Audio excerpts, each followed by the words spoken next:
আলহামদুলিল্লাহ, আল্লাহ তাআলা দরবারে অসংখ্য শুকরিয়া। জাল্লা জাল্লা শানহু আজকে পবিত্র হেরেম শরীফে জুমার দিন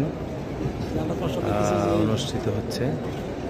আজকে এত মানুষের ভিড়, যে ভিড়ে রাস্তাঘাটে সব জায়গায় মানুষ অবস্থান করতেছে। আমার এক বাংলাদেশি ভাই, উনি নামাজের জন্য অপেক্ষা করতেছে, দাঁড়িয়ে আছে। এই জন্য আমরা আজকে লক্ষ লক্ষ মানুষ পবিত্র জুমার দিনে নামাজ পড়ার জন্যে বাইতুল্লাহ শরীফে আসছে, আল্লাহর ঘরে। আমরা জায়গা না পাওয়ার কারণে আমরা নিচতলা ব্রিজের নিচে অবস্থান করতেছি। এত রোদ, তার মধ্যেও মানুষ নামাজের জন্যে অবস্থান করতেছে।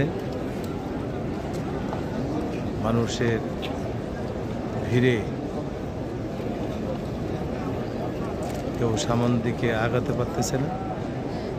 আমরা বাংলাদেশের জন্য দোয়া করতেছি, আল্লাহ তাআলা যেন বাংলাদেশকে কবুল করে, বাংলাদেশকে যেন হেফাজত করে।